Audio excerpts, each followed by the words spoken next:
Periya ഇരട്ടക്കൊലക്കേസിൽ party നേതാക്കൾ അടക്കമുള്ളവർ കുറ്റക്കാരാണെന്ന് കോടതി കണ്ടെത്തിയതോടെ CPIM പ്രതിരോധത്തിൽ.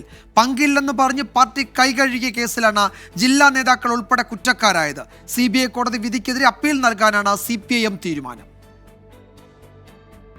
TP ചന്ദ്രശേഖരന്റെയും മട്ടന്നൂർ ഷുഹൈബിന്റെയും അരിങ്കൊലയ്ക്ക് ശേഷം CPIMനെ രാഷ്ട്രീയമായി ഏറെ പ്രതിസന്ധിയിലാക്കിയ സംഭവമാണ് പെരിയ ഇരട്ടക്കൊല.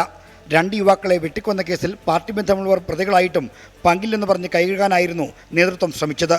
എന്നാൽ ജില്ലാ സെക്രട്ടേറിയറ്റ് അംഗവും മുൻ MLAയുമായ KV കുഞ്ഞിരാമൻ ഉൾപ്പെടെയുള്ളവർ കുറ്റക്കാരെന്ന് കണ്ടെത്തിയതോടെ CPIMന്റെ ഈ വാദം പൊളിഞ്ഞടുങ്ങി. പാർട്ടിക്ക് ഇതിൽ പങ്കില്ല എന്ന് ഞാൻ പറഞ്ഞിട്ടുണ്ട്.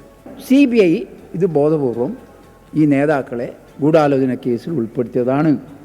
അതുകൊണ്ട് തന്നെ പാർട്ടി ഈ കാര്യത്തിൽ ഗൗരവമായ പരിശോധന ആവശ്യമായ കാര്യങ്ങൾ ചെയ്യുമെന്ന് ഞാൻ അന്ന് പറഞ്ഞിട്ടുണ്ട്, തുറന്ന് പറഞ്ഞിട്ടുണ്ട്. ഈ കോടതി കണ്ടെത്തിയിട്ടുണ്ടാവും, മേലെയും കോടതി ഉണ്ടല്ലോ. അപ്പീൽ പോകുമ്പോൾ അതിനുള്ള ചെലവ് പാർട്ടി തന്നെ കണ്ടെത്തേണ്ടി വരും. എന്നാൽ കേസിൽ CBI അന്വേഷണം തടയാൻ സുപ്രീംകോടതി വരെ നിയമവിധി നടത്തിയ സർക്കാർ ഖജനാവിൽ നിന്ന് 90 ലക്ഷം രൂപയാണ് പൊടിച്ചത്. പ്രതികളായ പാർട്ടി നേതാക്കളെ രക്ഷിക്കാൻ പൊതുപണം ചെലവിട്ടുന്ന ആക്ഷേപവും കോടതി വിധിയോടെ ശരിവെക്കപ്പെടുകയാണ്.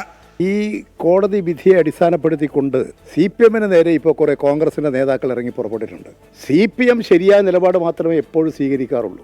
ഒരിക്കലും ഒരു അക്രമത്തെ പ്രോത്സാഹിപ്പിച്ചിട്ടില്ല, ഒരു കൊലപാതകത്തെയും പ്രോത്സാഹിപ്പിച്ചിട്ടില്ല. 2019 ലോക്സഭാ തെരഞ്ഞെടുപ്പിന് തൊട്ടുമുമ്പാണ് പെരിയ ഇരട്ടക്കൊലപാതകം നടക്കുന്നത്. ഒരിക്കലും തകരില്ലെന്ന് കരുതിപ്പോന്ന കാസർഗോഡ് ലോക്സഭാ മണ്ഡലം ആ തെരഞ്ഞെടുപ്പിൽ ഇടതുമുന്നണിയെ കൈവിട്ടു. 2024 അത് ആവർത്തിച്ചു.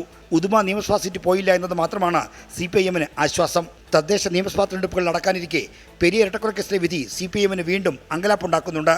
24 തിരുവനന്തപുരം.